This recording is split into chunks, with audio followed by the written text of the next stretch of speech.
হলো আমি প্রচুর পরিমাণ সিগারেট খাই, এখন সিগারেট যতই ছেড়ে দিব বলি কিন্তু ছাড়তে পারি না। এখন এটা ছাড়ার ব্যাপারে একটু সমাধান জানাবেন। আমার কাছে সমাধান আছে ভাই, আলহামদুলিল্লাহ। সমাধান নাই এরকম জিনিস খুব কম আছে, সব সমস্যার সমাধান আছে। কোরআন হাদিসে আল্লাহ তাআলা সবকিছুরই গাইডলাইন দিয়েছেন, আর কোরআন হাদিস থেকে অ্যানালিসিস করে উলামা ইকরাম অনেক কিছুরই সমাধান মানুষকে পরামর্শমূলক সমাধান দিতে পারেন। দেখুন, সমাধানমূলক পরামর্শ আছে এখানে। যারা ধূমপানের বদঅভ্যাস ছাড়তে পারছেন না, তাদের জন্য এই বদঅভ্যাস ছাড়ার অন্যতম একটা মাধ্যম হলো রমজান মাস। কোন সময়টা? রমজান মাসে আপনি এখন 13 থেকে 14 ঘন্টা প্রায় রোজা রাখা লাগে আমাদের, তাই না? বাংলাদেশে 13-14 ঘন্টা আপনি তো কিছুই খাচ্ছেন না। ইফতার, মাগরিবের নামাজ সহ প্রায় আরো 1 ঘন্টা চলে যায়, তাহলে 14 আর 1 কত হলো? 15 ঘন্টা। এরপরে তারাবির আগে থাকে 1 ঘন্টা 1.5 ঘন্টা, এর বেশি না, 1 ঘন্টা থাকে, তাই না? ওই 1 ঘন্টার সময় কোন রকম ব্যস্ত হয়ে যুদ্ধ করে কষ্ট মষ্ট যদি বাঁচতে পারেন, ওই টাইমে ইফতারের যে সেকেন্ড ইনিংস করেন আর কি, ইফতার করে আয়সা আরেক দফা খায় না, ওই ইনিংসটা করতে করতে 1 ঘন্টা পার করে দিবেন, সিগারেট খাওয়ার টাইম পাবেন না। এর ফাঁকে চলে যাবেন এশার নামাজে, এশার তারাবি সহ 1-1.5 ঘন্টার সময় লাগবে।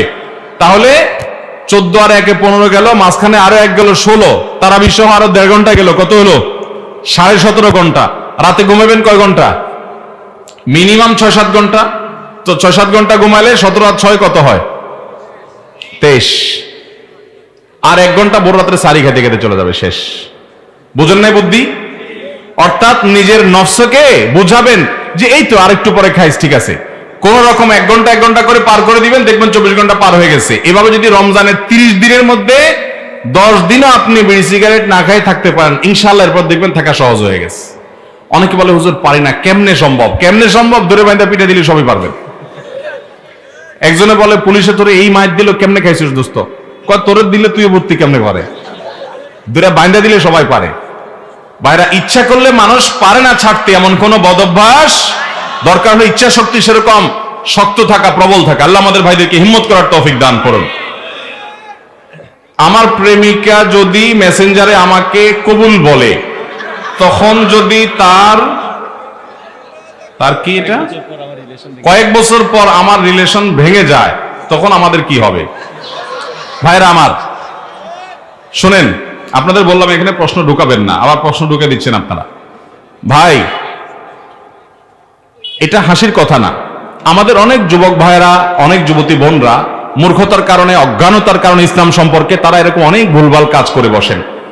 অনেক সময় বলে যে ঠিক আছে, এখানে তো আর কেউ, যেহেতু বাইরে সাক্ষী আনতে গেলে চূড়া খাবে, এই জন্য বলে আল্লাহ সাক্ষী। একটা কথা আছে না, অতিভক্তি চোরের লক্ষণ? বাংলা একটা কথা আছে না, অতিভক্তি কিসের লক্ষণ?